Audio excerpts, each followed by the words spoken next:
Deus. E há quem diz, né? A Bíblia não fala isso, mas há quem diz, a nível de você analisar, pensar, vale a pena você ouvir, mas você não pode pregar como se fosse realidade. Você pode pregar como um pensamento, uma possibilidade. Há quem diz que foi ele que descobriu o processo da fermentação, porque ele tinha plantado uma vinha e de repente colheu, fez os processos lá, começou a beber daquele suco que saiu daquelas uvas, mas aquele suco foi processado de uma forma talvez diferente para ele, se realmente ele descobriu, e de repente ele começou a tomar aquele suco e ele começou a ficar meio alegre, e diz a palavra de Deus que foi a primeira pessoa que se embriagou na Bíblia. Se embriagou com o fruto da sua própria vinha. A palavra de Deus também fala que a questão da vinha é assim, é uma plantação diferenciada. Porque você pode olhar, nós temos aqui na região várias hortas, né? Várias plantações, mas a plantação da vinha era algo diferenciado, e a Bíblia fala que toda vinha, ela era murada, ou tinha-se o costume de murar a vinha. Tinha-se o costume de fazer alguns apetrechos, alguns recursos ali na vinha, para que aquela vinha fosse protegida, para que o trabalho daquela vinha fosse produtivo.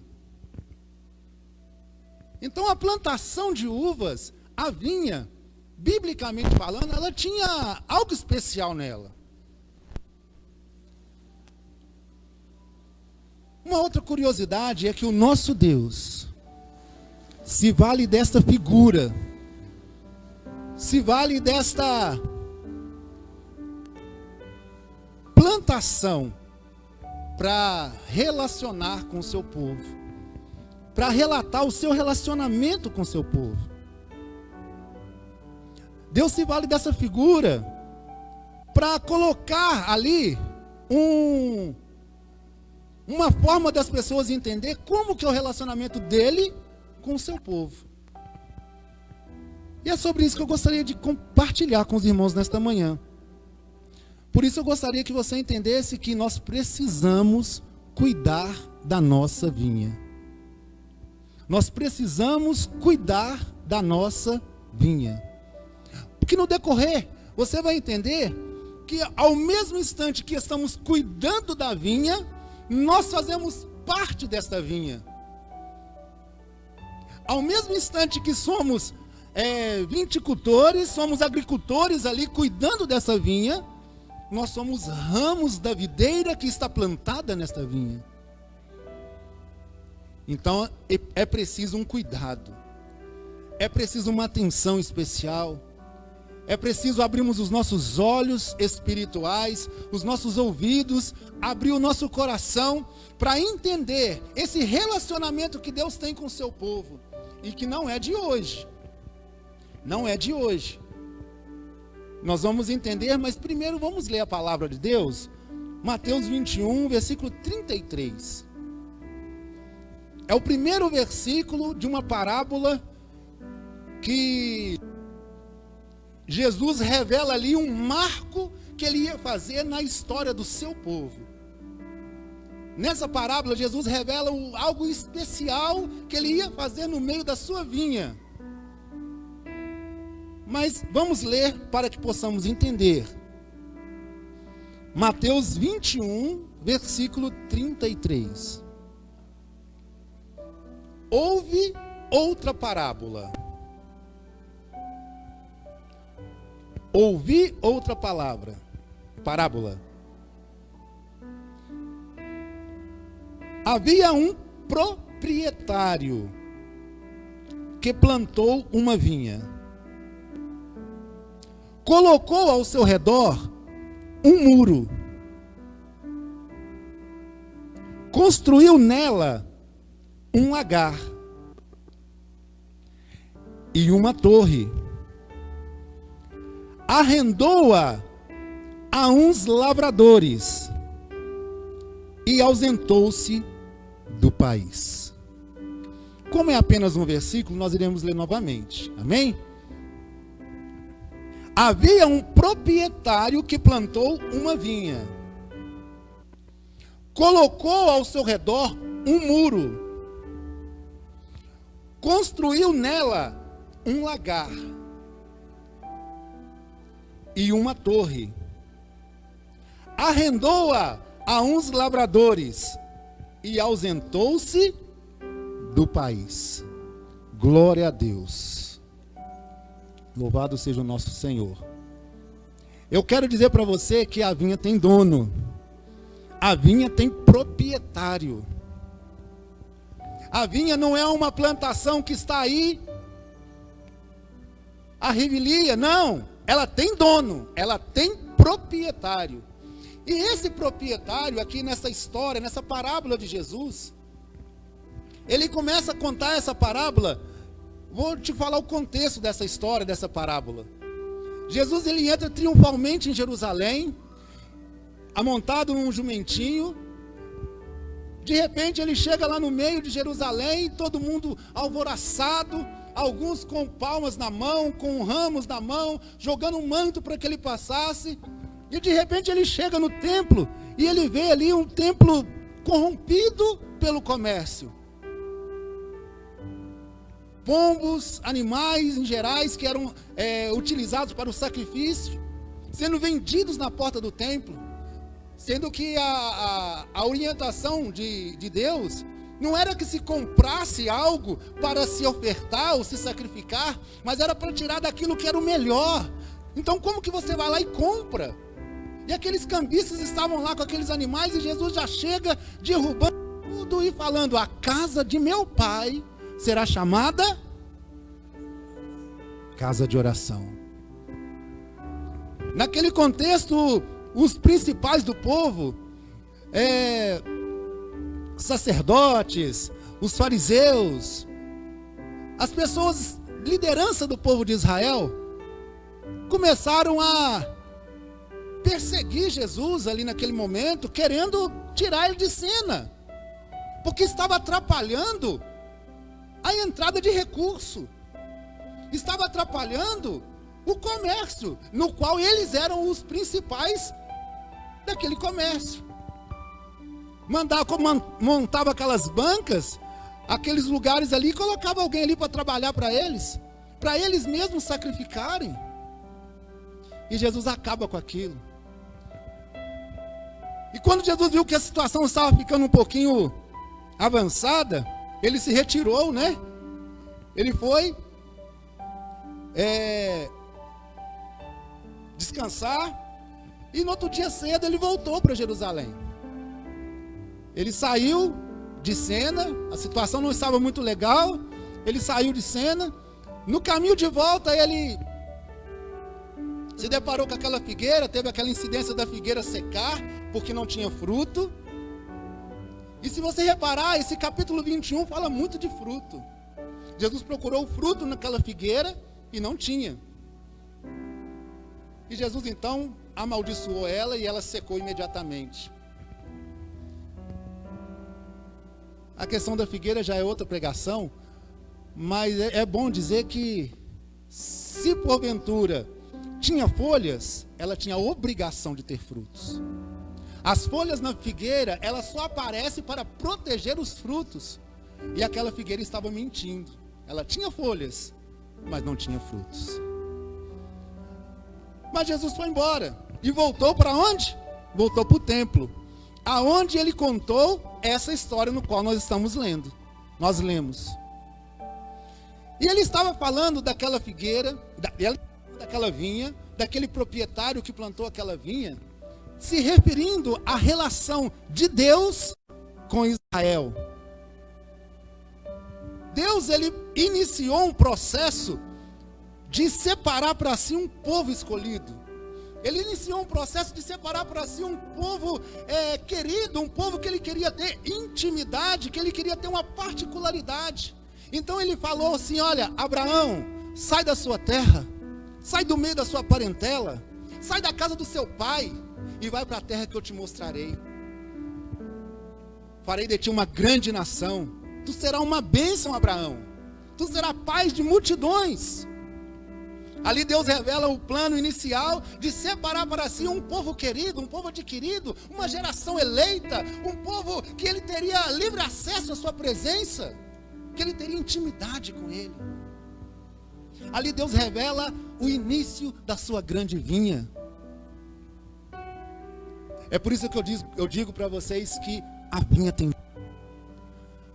tem proprietário. E ali começou Abraão, Isaac, Jacó, as 12 tribos.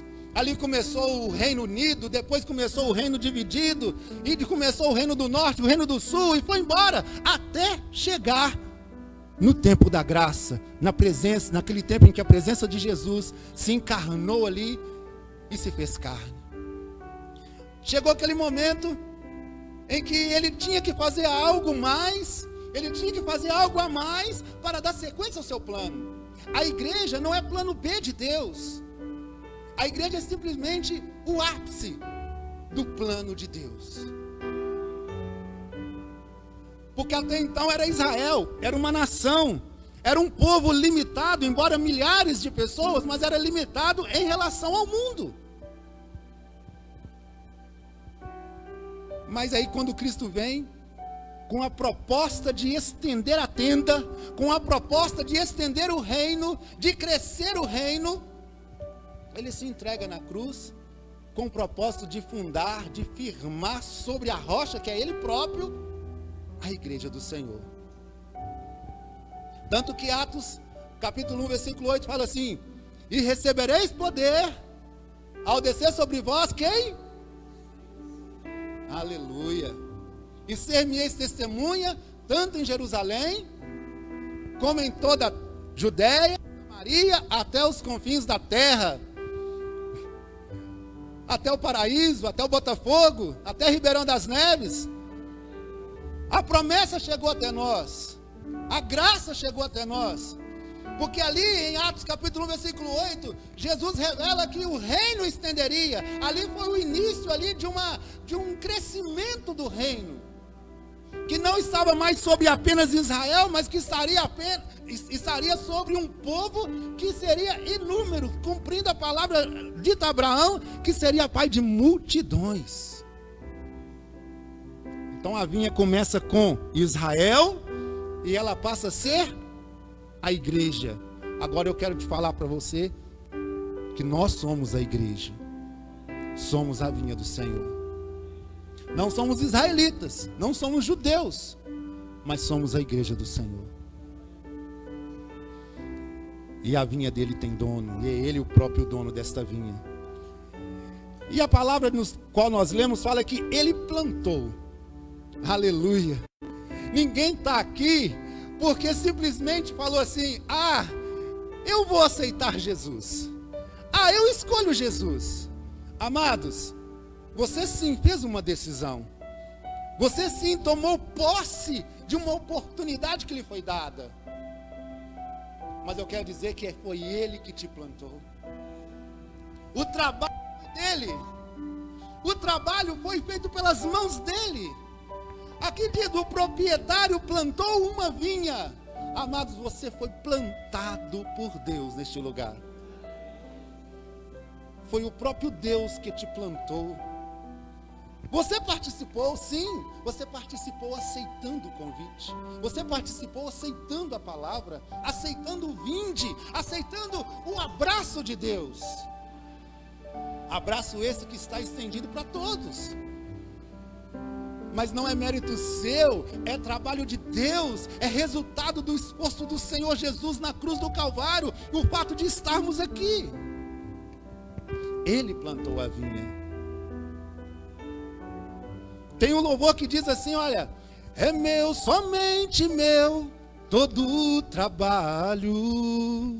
E qual que é o nosso trabalho? E o seu trabalho é descansar em mim.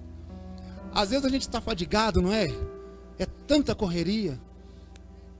A pastora estava falando que é faculdade, trabalho, isso, aquilo, outro, a padaria, não é? É muita correria. E cada um tem a sua correria. Eu trabalho um dia sim, um dia não. Então tem domingo que eu estou trabalhando, que eu não posso participar do culto. E eu fico, ai meu Deus do céu, nossa, é tão ruim, é tão ruim. Eu não gosto de faltar do culto, mas principalmente no culto de domingo. Ah, é tão gostoso, e o culto de manhã é algo especial. Mas tem dia que eu não posso. A correria, os afazeres da vida me limitam. Assim como acontece com você. É trabalho, é escola, é faculdade, é menino, é roupa, é tanta coisa, não é verdade? É tanto compromisso, é tanta conta, é tanta situação que nós precisamos resolver para que possamos levar a nossa vida. E ainda chega o dia de vir para o culto, chega o dia de vir para o aprisco, chega o dia de vir para o estudo, chega o dia de discipular, chega aquela ligação de alguém precisando de uma palavra, e às vezes pensamos que aquilo é trabalho. O trabalho foi todo de Deus. O trabalho foi todo do Senhor. Imagina um pai abrir mão do seu próprio filho para enviar ele a favor de outros. E imagina a dor deste homem enviado, de ser colocado numa cruz. Olha, amados, há uma frase que diz que talvez por alguém que você ama, talvez você até se colocar na disposição de morrer.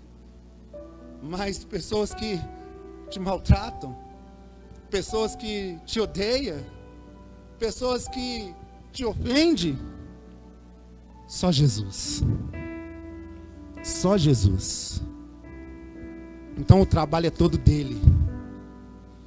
Eu sei que nós precisamos sim resolver muitas coisas na obra de Deus, né? Os obreiros, os pastores, e até mesmo as pessoas que não exercem uma liderança diretamente, mas têm uma responsabilidade cristã muito grande. Você precisa trabalhar sim na presença e na obra de Deus, mas o trabalho maior, o suor, e maior ainda, o sangue foi dado por Cristo Jesus na cruz. Glória a Deus. E louvado seja o nosso Deus, que nessa vinha que ele plantou, teve todo o trabalho, mas ele fez algo mais. Ele fez algo mais porque ele pensou assim: depois desse trabalho todo, depois desse esforço todo, eu não vou deixar isso à margem. Eu não vou deixar isso ser alvo de um inimigo, alvo de uma coisa ruim, alvo de um ladrão. Aí que sabe o que ele fez? Nós lemos lá no versículo 33. Ele plantou a vinha e colocou ao redor dela o quê? O que ele colocou ao redor da vinha? Um muro. Você sabe o que significa muro, gente? O muro significa segurança, proteção. Eu lembro quando que minha casa não era murada, gente, passava gente assim, ó. Você estava lá deitado, lá passava gente na porta, na beirada da janela e ia embora para outra rua. Era comum isso acontecer. Aí meu pai falou: nós temos que murar. Aí teve condição, passado um tempo, murou tudo. Segurança, tranquilidade. Ninguém que a gente não conhecia, ou até mesmo que conhecesse, não passava dentro do nosso lote de um lado para o outro, não. Se quisesse entrar, tinha que, bater, tinha que chamar. O muro significa proteção, significa segurança. E o nosso grande proprietário da vinha, o nosso grande agricultor, ele plantou a vinha e construiu um muro ao nosso redor. Eu quero dizer para você que sobre a sua vida existe um cuidado de Deus especial. Sobre a sua vida existe um cuidado de Deus, assim, a atenção de Deus está sobre a sua vida. Ele construiu um muro. A palavra diz lá em Zacarias capítulo 2, versículo 5, Deus falando: olha, eu serei como um muro de fogo ao redor dela. Quem mexe com fogo é bobo, porque pode se queimar. Você tem proteção de Deus. Você tem proteção de Deus. A proteção de Deus é sobre a sua vida. Às vezes nós não nos sentimos cuidados, fala a verdade. Às vezes em alguns momentos nós não nos sentimos cuidados por Deus. Às vezes sentimos abandonados. Nossa, mas Deus fez isso para fulano, Deus fez isso para ciclano. Mas glória a Deus, Deus cuida de nós, amados. Se você sair um pouco, todo mundo tem o direito desses 5 minutinhos de desespero. Tá, nós somos seres humanos. Que 5 minutinhos que você grita, que você chora, mas depois você tem que se recompor. Você é uma pessoa de Deus. Você conhece a palavra de Deus. E você tem que reconhecer que esse cuidado é sobre a sua vida. Quantas das vezes que levantaram contra você, quantas das vezes que você não via saída, não via recurso, e o milagre de Deus aconteceu. Não aconteceu na hora que você queria, mas não veio. Você não está vivo, você não está de pé, você não venceu, você não rompeu. É o muro de Deus sobre a sua vida. É o muro de Deus sobre essa vinha de proteção, de segurança. Louvado seja o nosso Deus. Louvado seja o nosso Deus. No próprio livro de Zacarias, no capítulo 2 também, no versículo 8, fala assim, olha, quem tocar em você é como se estivesse tocando na menina do meu olho. Gente, tocar na menina do olho. Deus faz essa comparação de quem tocar em você. Pode sentir o cuidado de Deus na sua vida. Mas tem que entender que você quer. As coisas não é da forma que você quer e no momento que você quer. O cuidado de Deus é no tempo de Deus, na hora de Deus e da forma de Deus. E nós simplesmente podemos viver um milagre. Louvado seja o nosso Deus. Só que aquele proprietário, aquele agricultor, além de ter plantado a vinha, além de ter colocado um muro na vinha, outra coisa lá dentro da vinha, lá no meio da vinha, o que foi? Eu ouvi. O lagar. Ele colocou um lagar lá no meio da vinha. Mas o que é lagar? O que é um lagar? Lagar é um tanque. Pode se diversificar de tamanho, de formato, mas é um tanque aonde se coloca os frutos da vinha, que é as uvas, para ser o quê? Pisadas. Esse momento dói. Esse momento dói. Porque muitas das vezes nós nos sentimos pisados, né? Nós nos sentimos amassados, espremidos. Mas, amado, o cuidado de Deus para com as nossas vidas nos faz também passar pelo lagar. Eu não sei qual que é o seu momento, mas com certeza você já passou pelo lagar. E não me critique, mas você também vai passar de novo. É porque é preciso. Só extrai o suco, só extrai a preciosidade, só extrai o produto final da vinha, se a uva passar pelo lagar. E se não passar pelo lagar, não tem resultado. Você sabe o que acontece? Nós como cristãos, nós amamos o final, mas menosprezamos o processo. O final a gente já sabe, somos mais do que vencedores em Cristo Jesus. O final a gente já sabe, Cristo nos dará a vitória. Mas e o processo? E o processo? No processo pode ter lágrimas, no processo pode ter até mesmo tristeza, no processo pode ter cabeça baixa, pode ter prostrar dos joelhos, pode ter tudo. Mas elimine do seu processo a murmuração. Elimine do seu processo a dor de reclamar do processo. A palavra de Deus nos fala que grandes homens de Deus passaram por processos, por lagares terríveis. Não precisamos entrar em detalhes, mas só de falar o nome você já vai sentir aí a dor que ele sentiu. Ou pelo menos lembrar da dor que ele sentiu. Não sentir, mas lembrar. A Bíblia fala de um homem que sofreu terrivelmente, passou por um lagar tenebroso. Alguém conhece a história de Jó? Que lagar. Que lagar. Mas ele só foi para o lagar porque ele tinha fruto. Sem fruto não tem lagar.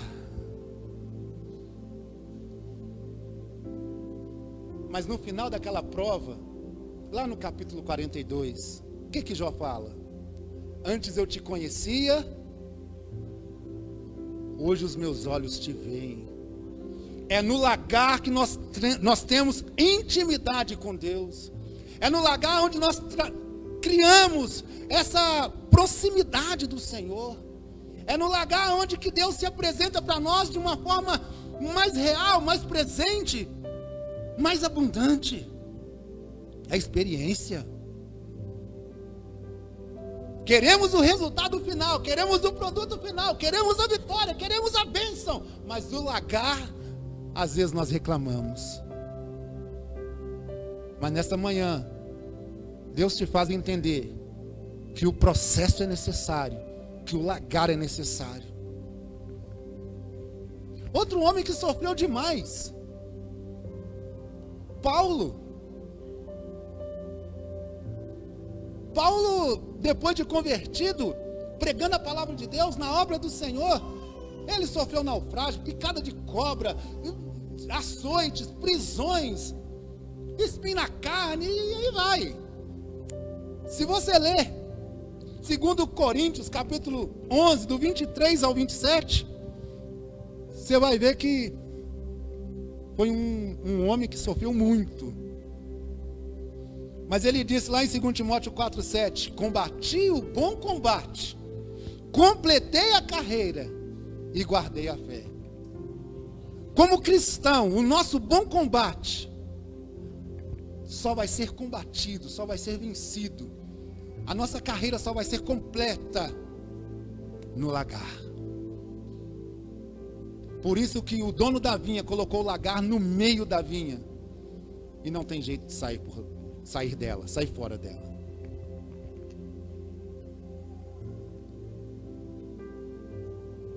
Além do lagar, o dono da vinha colocou outra coisa lá no meio.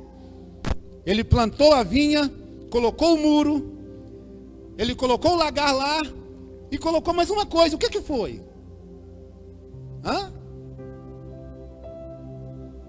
A torre. O dono da vinha, o proprietário daquele terreno, daquela fazenda, construiu uma torre no meio da vinha. Para que uma torre no meio da vinha?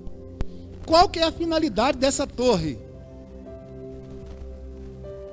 A torre é um lugar alto, aonde se posiciona um sentinela, um atalaia, um vigia.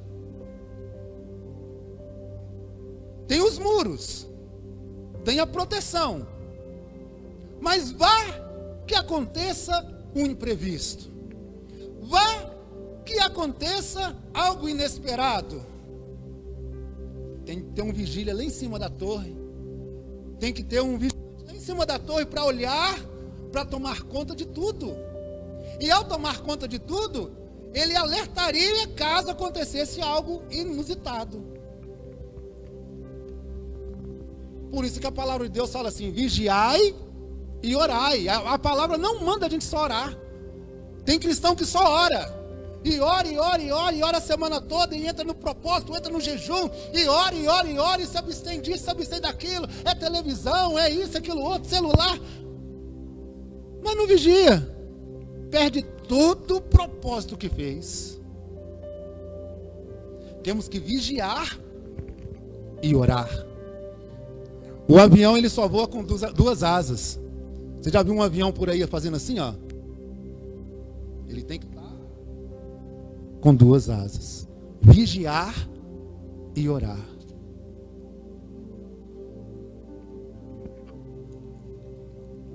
Pedro nos fala lá no primeiro livro dele, no capítulo 8, capítulo 5, versículo 8.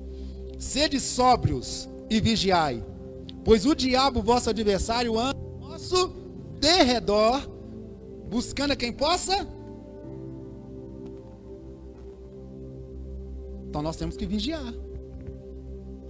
Nós temos que subir para a torre. Vamos subir para a torre? Para vigiar? Vamos orar. Vamos para o monte orar. Vamos para a igreja orar. Mas vamos subir para a torre para vigiar? Para manter o fruto da oração. Porque senão, sem vigilância, não tem o fruto. O inimigo vem e rouba o fruto. O que acontecia lá com Gideão, os midianitas, na época de Gideão ali? Eles vinham e levavam o fruto de Israel tudo. O homem se levantou como uma bomba diante de Deus. Ele passou a vigiar as colheitas, vigiar. Inclusive colocava até trigo no lagar para esconder. Nós precisamos então vigiar. E por que está em cima da torre vigiando? Cantares capítulo 2, versículo 15, nos fala um dos motivos deste. Na fala da mulher ali no livro de Cantares, sabemos que é um livro poético, ela diz assim, olha, prenda as raposas, prenda as raposinhas, porque elas fazem mal às vinhas, elas fazem mal às nossas vinhas. Como que aquela mulher ali, naquele livro, mandou prender as raposas das vinhas? Alguém estava na torre, alguém estava vigiando, o muro estava ao redor, mas alguma coisa aconteceu que aquelas raposinhas entraram. Aliás, primeiro entraram as raposas, porque aqui nós vemos que o texto fala, prenda as raposas, prendam também as raposinhas. São situações que as raposas já estavam lá dentro há muito tempo e já tinham até criado. Já tinham dado filhotes lá dentro da vinha. Mas graças a Deus que alguém estava lá na torre e viu. Foi num tempo talvez tardio, mas viu. A palavra de Deus fala que enquanto a vida, a esperança.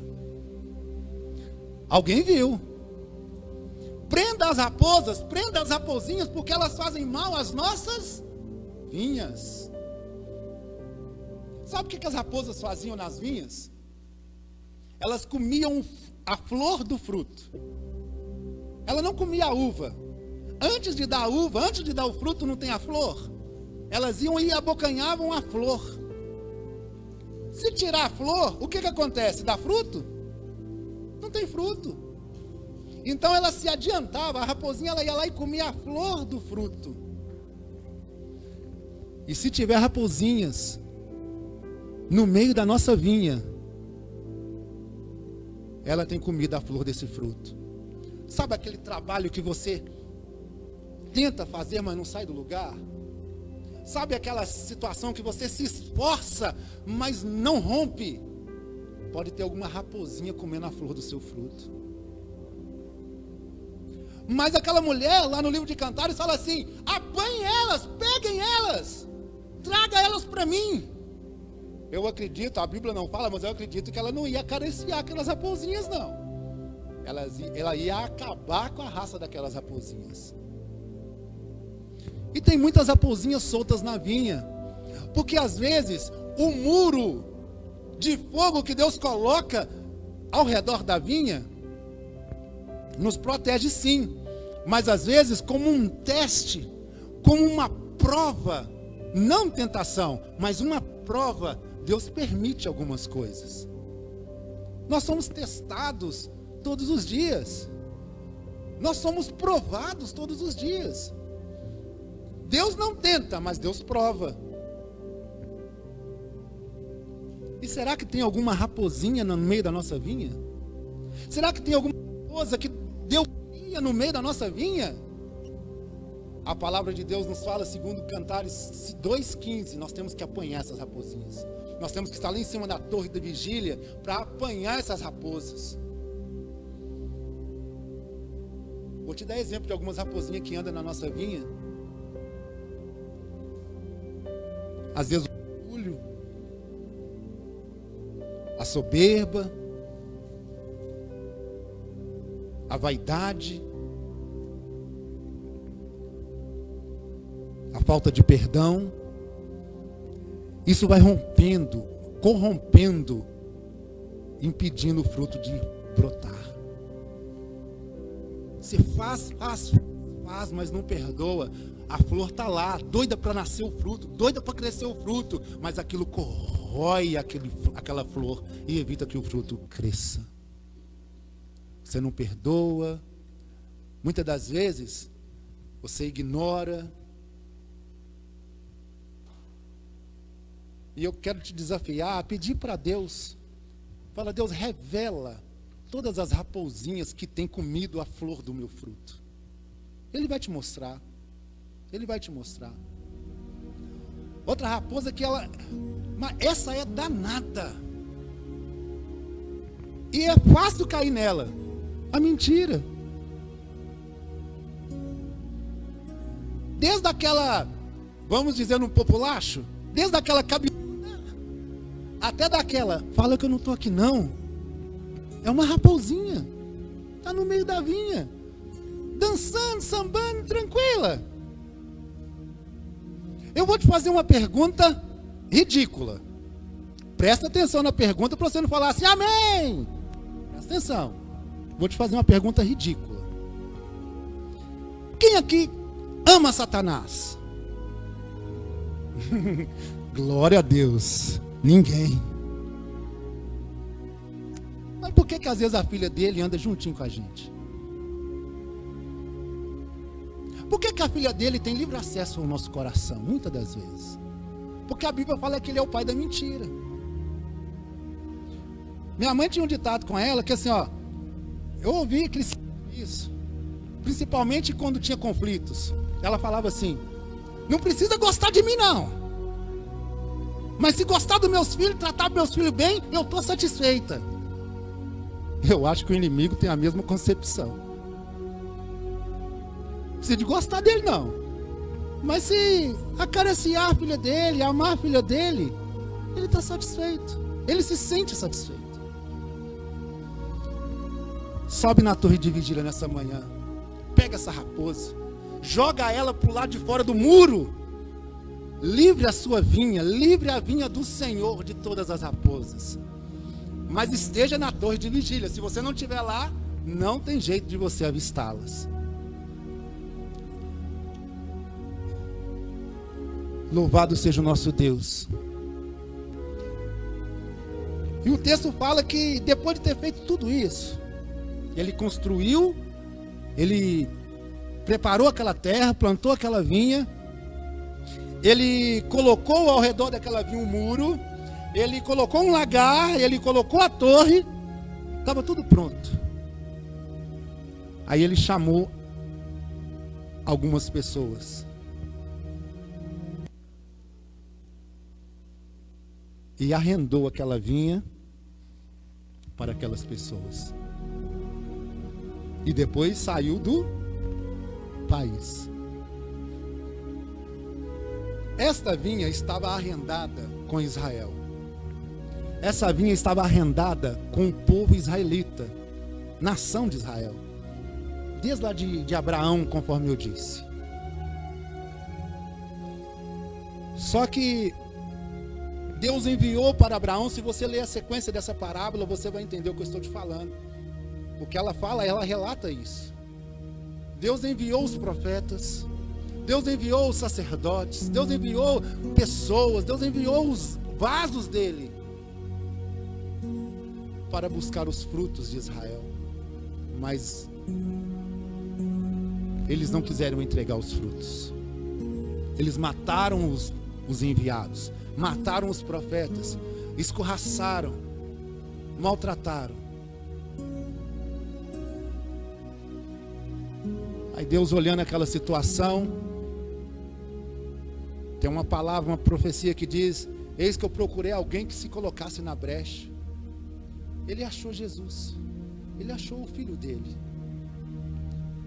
E a parábola fala que aquele proprietário disse assim: agora, já que eles mataram os meus servos, mataram os meus enviados, eu vou enviar meu filho. Quem sabe eles respeitam o meu filho? Quem sabe eles vão respeitar o meu filho, porque é meu filho.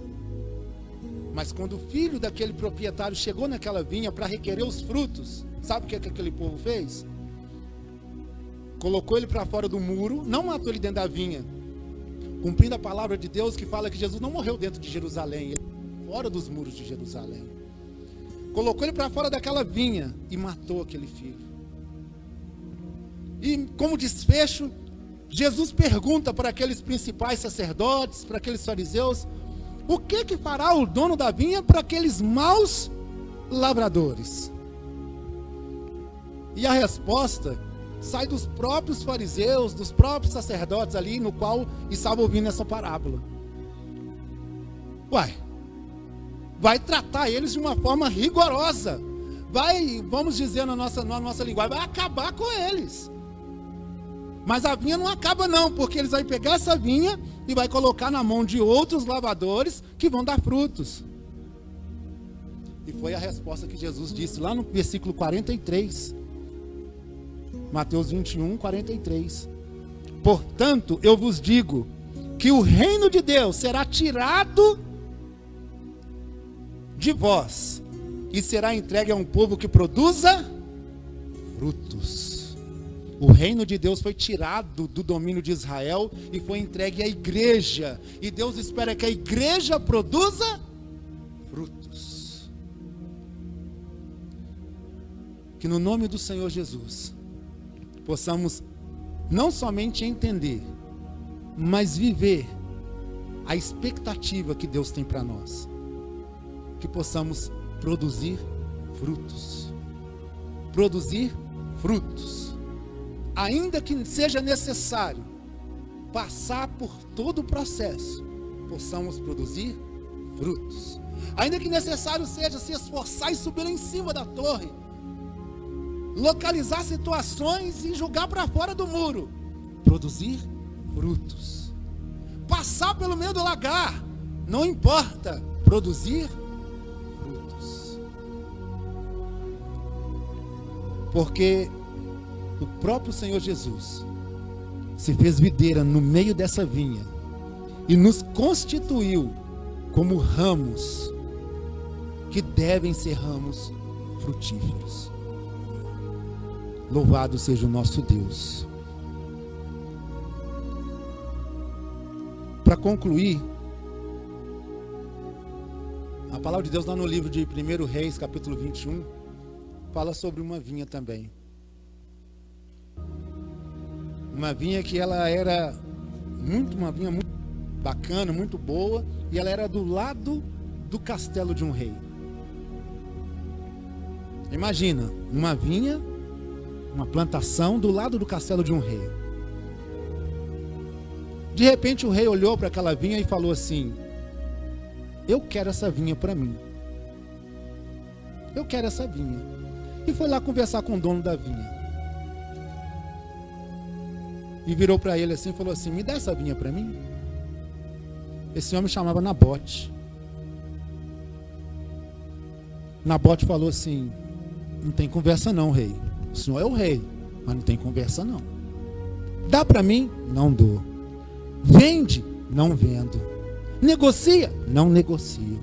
Eu te dou uma melhor? Não quero. Você pode escolher até o mesmo dinheiro? Não aceito.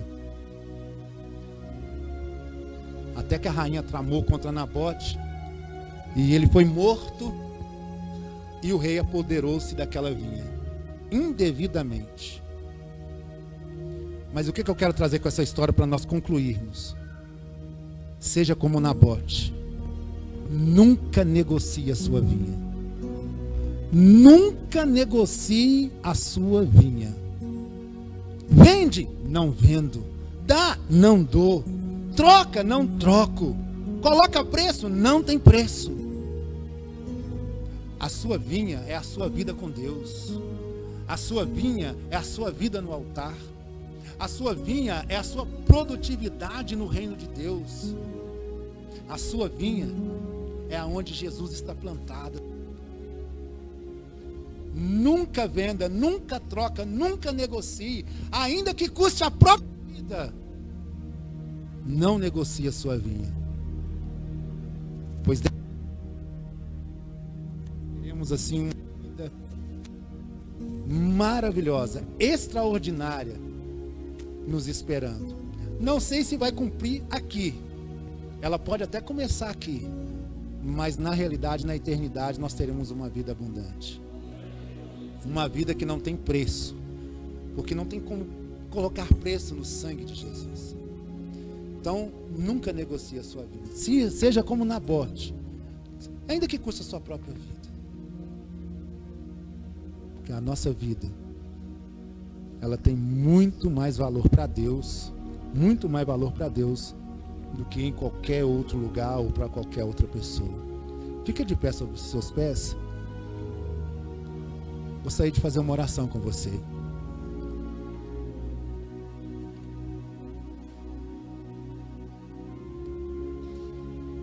Senhor nosso Deus,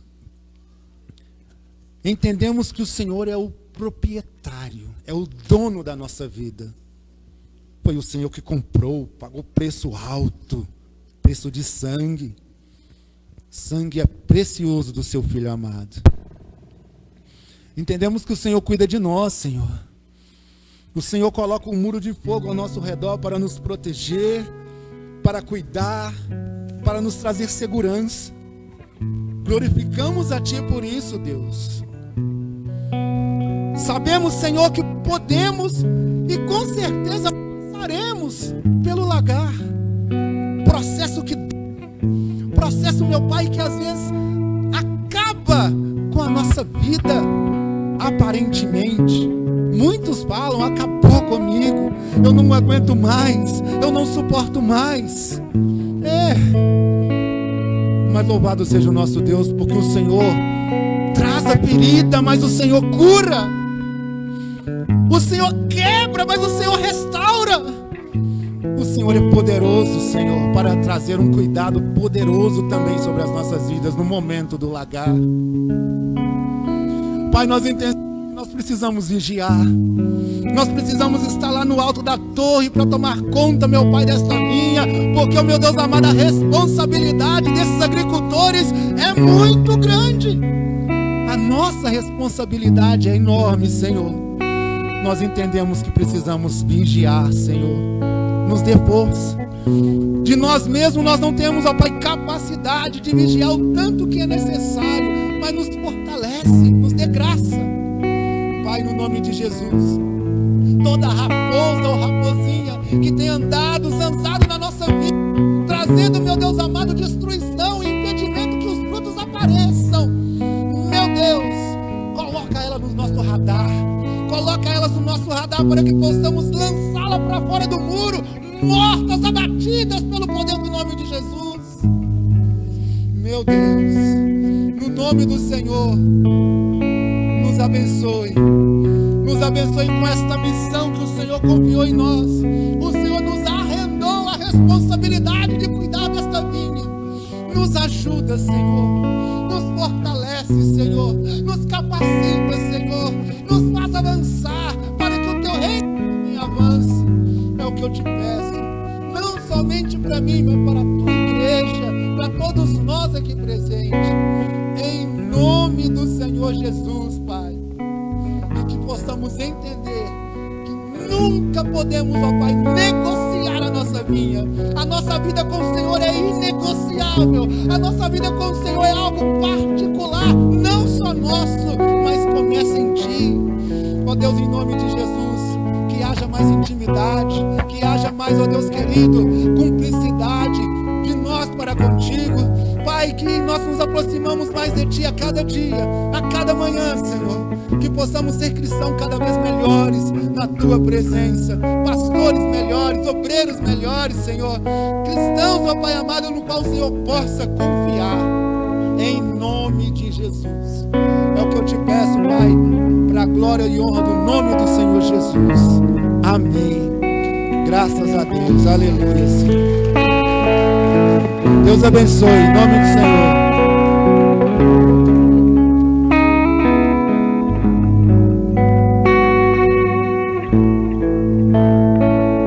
Que palavra, hein? E aí? Preparados para subir para a torre? Ficar de olho nas nossas raposinhas lá e acabar com uma por uma?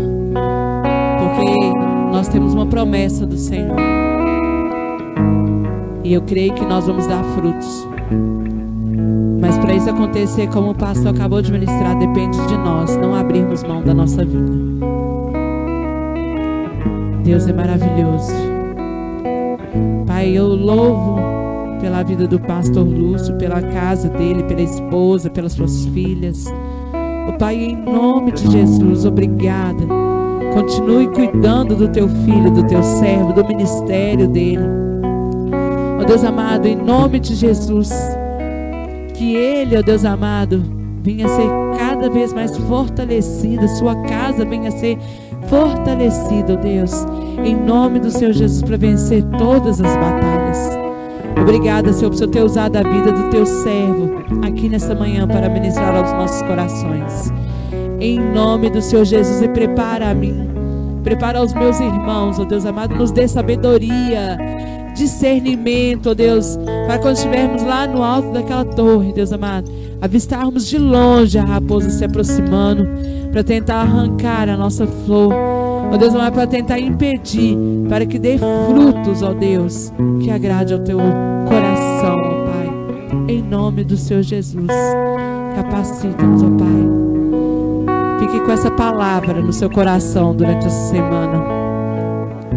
Que Deus possa continuar ministrando no seu coração a partir do momento que você colocar os seus pés lá fora.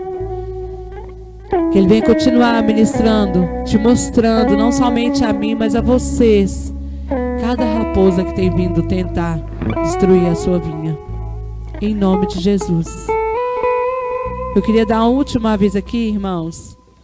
As moças vão fazer um encontro esse mês agora de maio. Serão só para as moças, viu? Então, nós mulheres maduras não estaremos convidadas. Ó, estaremos, olha que maravilha, estaremos convidadas, evoluímos, ô glória. Já começou a tirar na raposinha, ô Deus é bom. E aí elas estão precisando serem abençoadas. Agora não é só delas, viu meninas? Agora é nós. Elas estão fazendo uma ação entre amigos que vai estar sorteando 3 kits de beleza. E aí, se você estiver interessado em comprar a ação entre amigos, é R$2. Se caso, além de abençoar, comprando a ação entre amigos, você quiser pegar uma ação entre amigos para estar também vendendo, eu quero te dizer que você pode procurar as moças Stephanie, a moça Milena e outras moças aí que vocês podem perguntar para elas, que elas vão estar passando para vocês. Amém? Vamos abençoar essa grande oportunidade dessas meninas. Conto com vocês, igreja, porque é uma vinha só e tem que dar fruto. Amém? Nós somos escolhidos para dar frutos. Pastor, eu gostaria de explorar mais, faz favor. Já que o senhor quase não vem aqui, então o pastor vai estar orando, encerrando e nos dando a bênção apostólica. Amém, irmãos? Glória a Deus. Pai, muito obrigado, Senhor, por a oportunidade de estar na Tua presença, participar, meu Pai, deste culto maravilhoso. Muito obrigado por estar em comunhão com o Teu povo, com a Tua igreja, Senhor. Em nome de Jesus. Nos envia para um domingo abençoado nas nossas famílias, nossas casas. Nos envia para uma semana abençoada, Senhor. Um restante, ó Pai amado, de mês abençoado. É o que nós te pedimos no nome do Senhor Jesus. Para a glória do Teu nome te agradecemos. Que o amor de Deus Pai, a graça do Senhor Jesus Cristo, a comunhão, a unção e a consolação do Espírito Santo seja presente em nós, em nossas vidas, em nossa família, em nome de Jesus. Amém. Glória a Deus.